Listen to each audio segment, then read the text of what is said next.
I'm going to talk to you today about how to work with the moon cycle.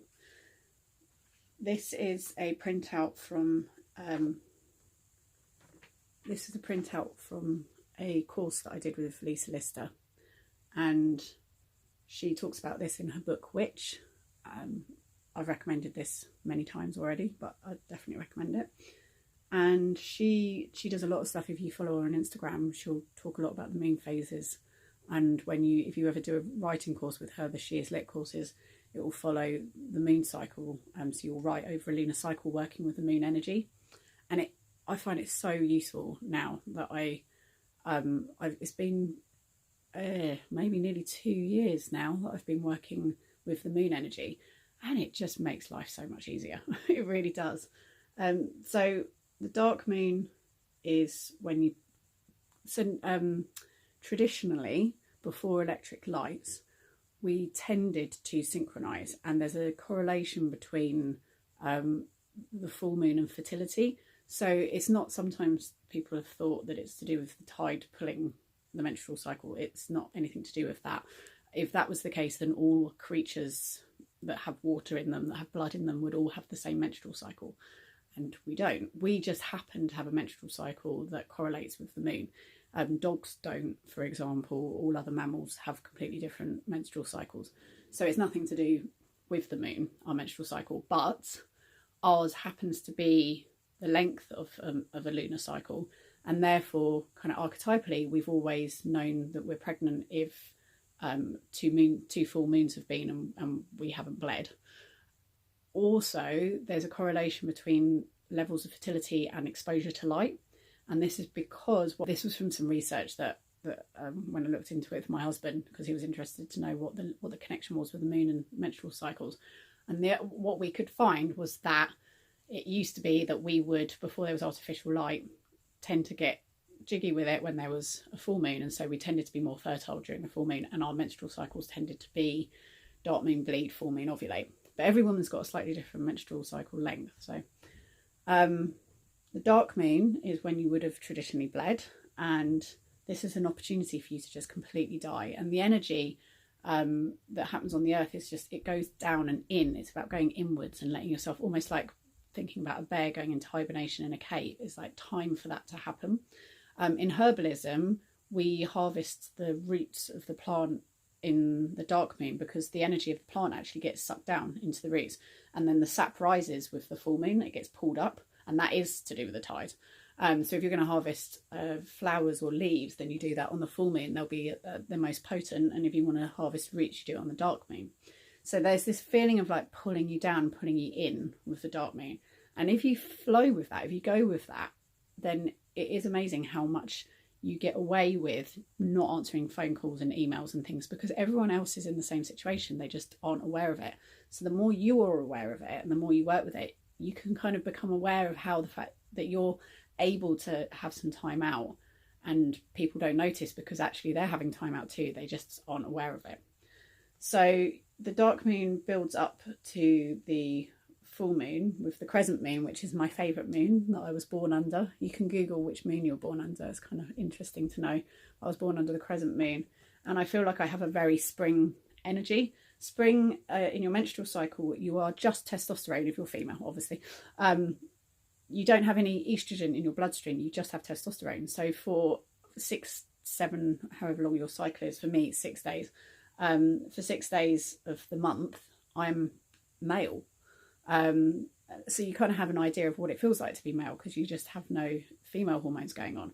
So you feel like you've got loads of energy, you can go to the gym, like you look like they do in the Tampax adverts, like you feel like that, like you feel like you can go out there and you feel very brave and you can do all the things.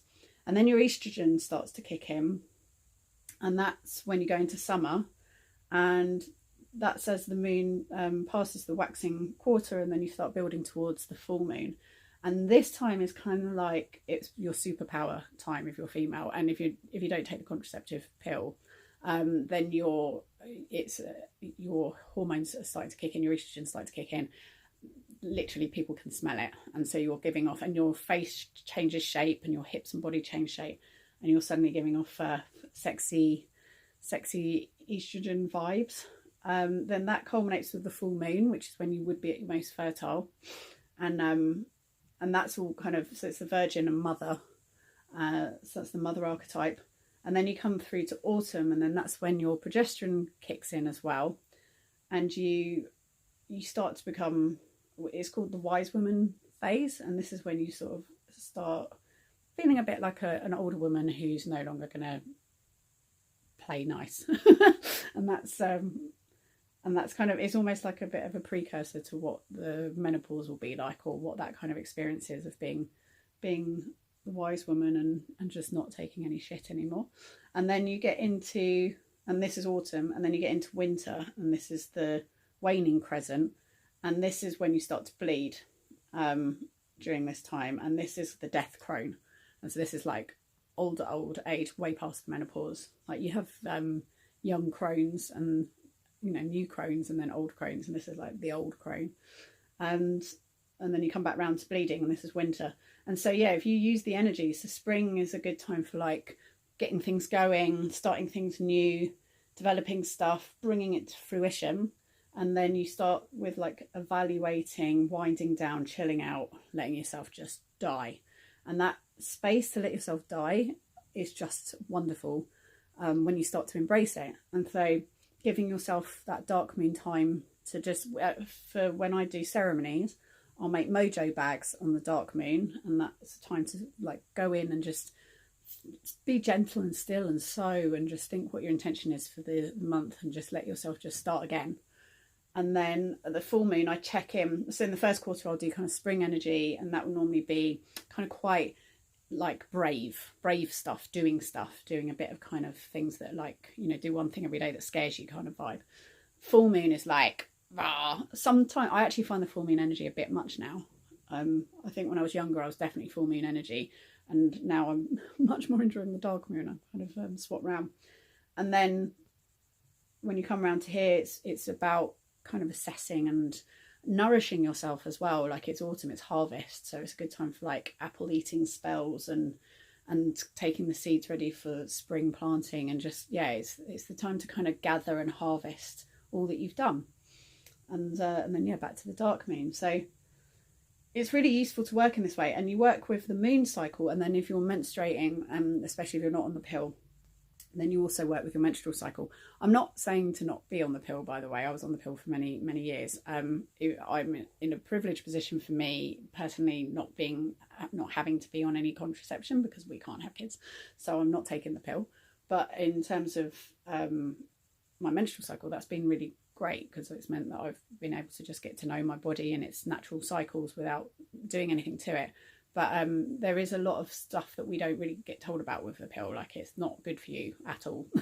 And yeah, there's the book that I recommended the other day, Jolene Brighten, Dr. Jolene Brighten, and her book, which is the 30-day pill detox, might be 60-day pill detox.